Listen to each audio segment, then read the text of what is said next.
ಯೋऽन्तಃ ಪ್ರವಿಶ್ಯ ಮಮ ವಾಚಮಿಮಾಂ ಪ್ರಸುಪ್ತಾಂ ಸಂಜೀವಯತ್ಯಖಿಲಶಕ್ತಿಧರಸ್ವಧಾಮ್ನಾ अन्यांच हस्तचरणश्रवणत्वगाधीन् प्राणान्नमो भगवते पुरुषाय तुभ्यम् अरिष्टानि प्रणश्यन्तु दुरितानि भयानि च शान्तिरस्तु शुभं चास्तु ग्रहाः कुर्वन्तु मङ्गलम् ಶ್ರೀ ಗುರುಭ್ಯೋ ನಮಃ.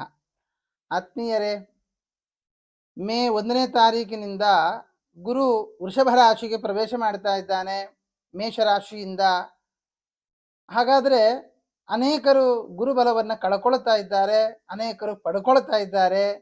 ಹಾಗಾದರೆ ಪಡ್ಕೊಂಡವರಿಗೆ ಏನು ಫಲ, ಕಳ್ಕೊಂಡವರಿಗೆ ಏನು ಫಲ ಅನ್ನೋದು ಕೂಡ ಬಹಳ ಮುಖ್ಯ. ಯಾಕೆ ಅಂದರೆ ಪ್ರಯೋಜನ ಅನುದ್ದೇಶ ನಮಂದೋಪಿ ಪ್ರಯುಜ್ಯತೆ. ಒಬ್ಬ ಮೂರ್ಖನೂ ಕೂಡ ಫಲ ಇಲ್ಲದೆ ಯಾವ ಕೆಲಸವನ್ನೂ ಮಾಡೋದಿಲ್ಲ. ಹಾಗಾದರೆ ಗ್ರಹಗತಿಗಳಿಂದಾಗಿ ನಮಗೆ ಸಿಗಬಹುದಾದ ಫಲಾಫಲಗಳು ಏನು? ಹಾಗಾದರೆ ಗ್ರಹರು ಸೂಚಿಸುವಂತಹ ಒಳ್ಳೆಯ ಫಲ ಏನು, ಕೆಟ್ಟ ಫಲ ಏನು? ಕೆಟ್ಟ ಫಲವನ್ನು ಸೂಚಿಸ್ತಾ ಇದ್ರೆ ನಾವು ಮಾಡಿಕೊಳ್ಳಬೇಕಾದ ಪರಿಹಾರಗಳೇನು? ಇದು ಬಹಳ ಮುಖ್ಯವಾಗಿರುವಂತಹದ್ದು. ಅದನ್ನೊಮ್ಮೆ ನೋಡ್ತಾ ಬರೋಣ. ಜೀವೇ ಜನ್ಮನ್ಯಪಗತ ಧನಧೀಹಿ ಸ್ಥಾನಭ್ರಷ್ಟೋ ಬಹುಕಲಯುತಃ ಅಂತ ಹೇಳ್ತಾರೆ. ಈ ಗುರುಗ್ರಹ 1 ವರ್ಷ ಒಂದು ರಾಶಿಯಲ್ಲಿ ಸಂಚಾರ ಮಾಡ್ತಾನೆ. ಈ ಮೇಷರಾಶಿಯಲ್ಲಿ ಇಷ್ಟರವರೆಗೆ ಸಂಚಾರ ಮಾಡ್ತಾ ಇದ್ದ, ಈಗ ವೃಷಭ ರಾಶಿಗೆ ಪ್ರವೇಶ ಮಾಡ್ತಾನೆ. ಹಾಗಾದರೆ ಮೇಷರಾಶಿಯಲ್ಲಿ ಇದ್ದಾಗ ವೃಷಭ ರಾಶಿಯವರಿಗೆ ಗುರುಬಲ ಇರಲಿಲ್ಲ, ಜೊತೆಗೆ ಈ ಕುಂಭರಾಶಿಯವರಿಗೆ ಗುರುಬಲ ಇರಲಿಲ್ಲ, ವೃಶ್ಚಿಕ ರಾಶಿಯವರಿಗೆ ಗುರುಬಲ ಇರಲಿಲ್ಲ, ಆದರೆ ಕನ್ಯಾ ರಾಶಿಯವರಿಗೂ ಗುರುಬಲ ಇರಲಿಲ್ಲ. ಆದರೆ ಈ ವೃಷಭ ರಾಶಿಗೆ ಪ್ರವೇಶ ಮಾಡ್ತಾ ಇದ್ದ ಕೂಡಲೇ ಕನ್ಯಾ ರಾಶಿಗೆ ಒಳ್ಳೆಯ ಗುರುಬಲ ಬರ್ತಾ ಇದೆ, ವೃಶ್ಚಿಕ ರಾಶಿಯವರಿಗೆ ಗುರುಬಲ ಬರ್ತಾ ಇದೆ, ಜೊತೆಗೆ ಕುಂಭರಾಶಿಯವರಿಗೆ ಗುರುಬಲ ಬರುತ್ತೆ, ವೃಷಭ ರಾಶಿಯವರಿಗೂ ಗುರುಬಲ ಬರುತ್ತೆ. ಯಾಕೆ? ಅದನ್ನು ಹೇಗೆ ತೀರ್ಮಾನ ಮಾಡೋದು ಗುರುಬಲ ಅಂತ ಹೇಳಿದ್ರೆ, ಷಷ್ಟಂ ದ್ವಾದಶಮಷ್ಟಮಂಚ ಮುನಯಃ ಭಾವಾನ್ ಅನಿಷ್ಟಾನ್ ವಿದು. ಅನಿಷ್ಟ ಭಾವಗಳು ಅಂತ ಕೆಲವನ್ನ ತೀರ್ಮಾನ ಮಾಡಿದ್ದಾರೆ. ಅನಿಷ್ಟ ಭಾವದಲ್ಲಿ ಏನಾದರೂ ಗುರು ಬಂದ ಅಂತ ಆದರೆ ಗುರುಬಲ ಇಲ್ಲ ಅಂತ ತೀರ್ಮಾನ ಮಾಡಬೇಕು.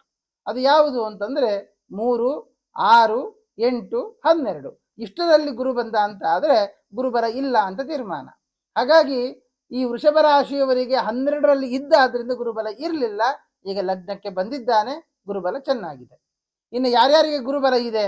ವೃಷಭ ರಾಶಿಯವರಿಗೆ ಗುರುಬಲ ಇದೆ, ಆನಂತರದಲ್ಲಿ ಕರ್ಕಾಟಕ ರಾಶಿಯವರಿಗೆ ಗುರುಬಲ ಇದೆ, ಸಿಂಹ ರಾಶಿಯವರಿಗೆ ಗುರುಬಲ ಇದೆ, ಕನ್ಯಾ ರಾಶಿಯವರಿಗಿದೆ, ತುಲಾ ರಾಶಿಗೆ ಇಲ್ಲ.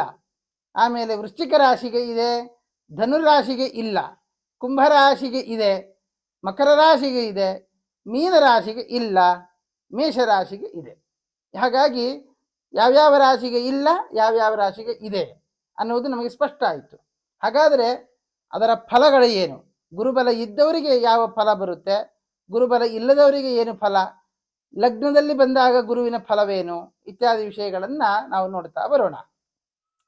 ಮಕರ ರಾಶಿಯವರು, ಮಕರ ರಾಶಿಗಾಗುವಾಗ ಪಂಚಮದ ಗುರುವಿನ ಸಂಚಾರ. ಇಷ್ಟುವರೆಗೆ ಚತುರ್ಥದಲ್ಲಿ ಇದ್ದ, ಇನ್ನು ಮುಂದೆ ಪಂಚಮದಲ್ಲಿ ಸಂಚಾರ ಮಾಡ್ತಾನೆ. ಪಂಚಮದಲ್ಲಿ ಸಂಚಾರ ಮಾಡುವಾಗ ಹೇಳುವಂತಹದ್ದು,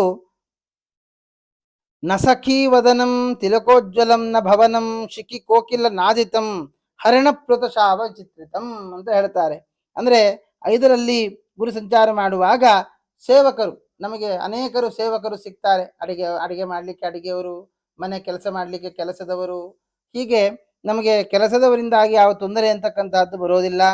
ಜೊತೆಗೆ ಸ್ವಗೃಹವಾಸ, ನಮ್ಮ ಮನೆಯಲ್ಲಿ ನಾವು ವಾಸ ಮಾಡುವಂತಹದ್ದು. ಇದನ್ನ ಅನೇಕರು ಅನುಭವಿಸಿರ್ತೀವಿ. ನಾವು ಮನೆ ಮಾಡಿರ್ತೇವೆ, ಮನೆ ಇರುತ್ತೆ, ನಾವು ಬಾಡಿಗೆ ಮನೆಯಲ್ಲಿದ್ದು ನಮ್ಮ ಮನೆಯನ್ನು ಇನ್ನೊಬ್ರಿಗೆ ಬಾಡಿಗೆ ಕೊಟ್ಟಿರ್ತೀವಿ. ಸ್ವಂತ ಮನೆ ಇಟ್ಟುಕೊಂಡು ನಾವು ಬಾಡಿಗೆ ಮನೆಯಲ್ಲಿ ವಾಸ ಮಾಡ್ತಾ ಇರ್ತೇವೆ. ಆದರೆ ಪಂಚಮದ ಗುರು ಏನು ಮಾಡ್ತಾನೆ? ಸ್ವಗೃಹವಾಸಂ, ಮನೆ ಇದ್ದು ಬಾಡಿಗೆ ಕೊಟ್ಟಿದ್ರೆ ನಿಮ್ಮ ಮನೆಗೆ ನೀವು ಹೋಗುವಂತಹದ್ದು, ಅಥವಾ ನೀವು ಸ್ವಂತ ಮನೆಯನ್ನ ಕಟ್ಟಿಕೊಂಡು ಅಥವಾ ತೆಗೆದುಕೊಂಡು ಆ ಮನೆಯಲ್ಲಿ ವಾಸ ಮಾಡುವಂತಹ ಯೋಗವನ್ನ ಪಂಚಮದ ಗುರು ಕೊಡ್ತಾನೆ.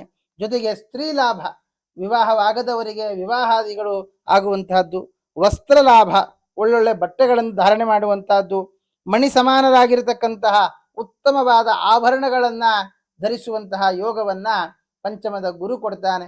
ಹಾಗಾಗಿ ಮಕರ ರಾಶಿಗೆ ಒಳ್ಳೆಯ ಯೋಗ, ಮನೆ ಕಟ್ಟುವಂತಹದ್ದು, ಮನೆ ಕಟ್ಟುವವರಿಗೆ ಮನೆ ಯೋಗ, ವಿವಾಹವಾಗದವರಿಗೆ ವಿವಾಹ ಯೋಗಾದಿಗಳು ಇತ್ಯಾದಿಗಳೆಲ್ಲ ಒಳ್ಳೆಯ ಫಲವನ್ನ ತಿಳಿಸಿಕೊಟ್ಟಿದ್ದಾರೆ.